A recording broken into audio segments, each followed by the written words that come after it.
Grabe, ang hirap na ito sa kanina. Namula na nga lang ako kanina. Wala akong manghina para makausap. Ay, tol, wala na pala kaya tol. Ano? Dito na lang tayo mamaya. Sige, tol. Hey, Jewel. Basta, Ano ginagawa mo dito?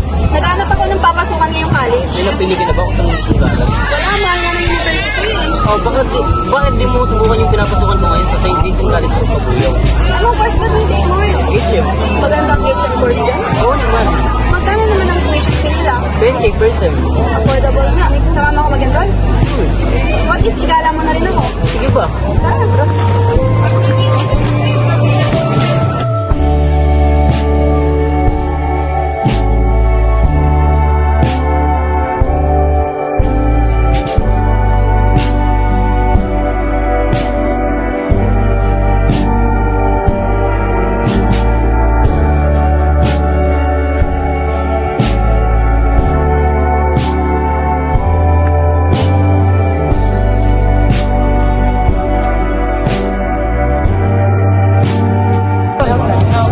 Ano ba ang ginawa kanina? Oh, wala nga, pre. Wala kaming ginagawa sa classroom eh. Wala ba? Wala, pasensya na, di ako napan kanina. Ay, kasama ko pala kaibigan ko, tol. Jewela. Kenji, tapos Mark, tapos BJ. Yung ako sa kanina, gawa ng... Tapos kaibigan ko. Ha? Gawa kami ngayon, tol. Itutol ko kaibigan ko. Baka gusto niyo sumama. Hindi gagawin ba kayo? Wala naman. Tara. Tara. So yun, Jewel, din naman yung laboratory namin. Kami nadala sa nagluto. Laboratory na laboratory HM dito. Okay naman dyan. Dito.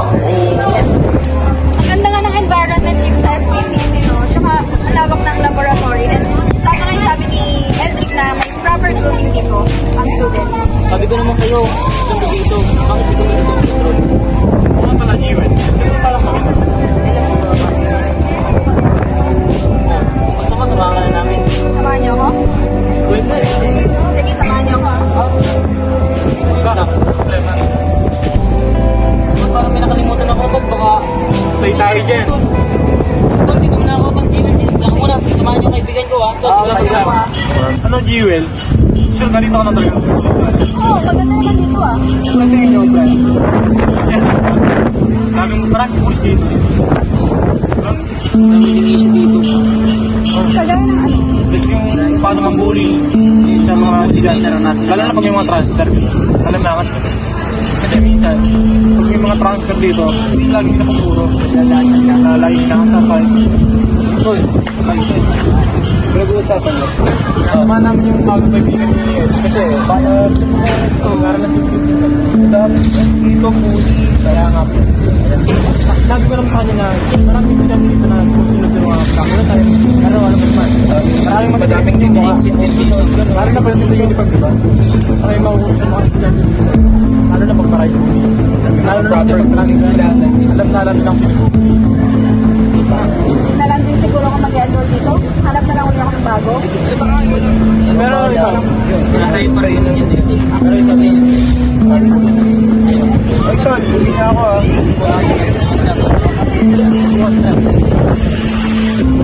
Kaya sinisira ng tatlo yun. Lalo ng school naman. Nabalitaan kasi namin na sinisiraan daw yung school. Sabi kasi nila talagang sa daw yung bullying. Baka sa labas na yun, hindi yun dito sa loob. Wala naman totoo. Mga bagod. Ba't sila nakasama mo? Kasi yung iniwan ko tatlo. Umalis na. Uy, ano na ang nabalitaan namin sabi? Ako? Sinisiraan school. Ako? Yung ako? Yung friends mo kanina, kinausap ako nung pag-alis mo. Hindi ko alam kung ano pag-usapan niyo. Di ba umalis ako kanina? Marami daw bully, tsaka maraming hindi nasunod sa proper grooming. Okay yun? Hindi ko alam. Kung ano direct sabihin lang. Aalis na nga ako eh. Nahanap pa sana ako ng bago school. Bakit?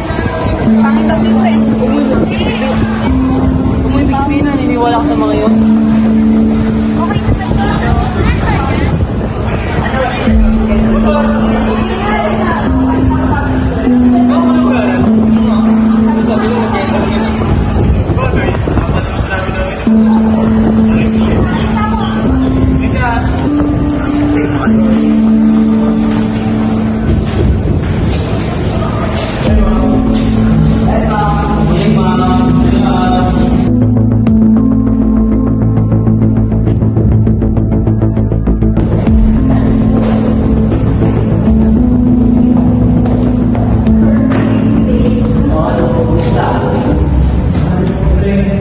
Grabe, hindi ko lang ito lang gano'n sa akin.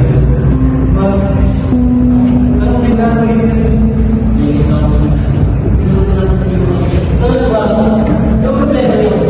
Hindi ba naman yung ang pwede natin ito, eh kasalanan nila is dito kayo kaan. Hindi ko kasalanan. Sabi niya kayong brand dito.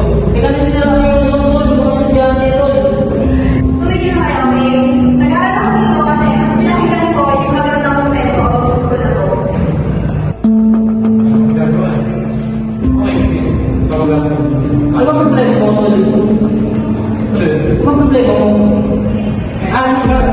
Ako ang maaling brand dito eh. Eh paano kasi sinisiraan mo? Yan kasi tayo.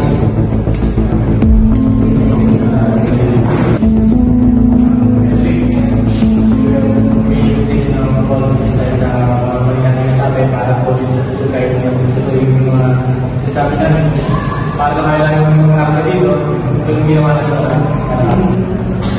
Okay lang. Lesson learned ha. Huwag niyo nang ulitin yun kasi alam niyong mali. And dito kayo nag-aaral, dapat magandang komentong ibigay niyo. Huwag kayo magbibigay ng false.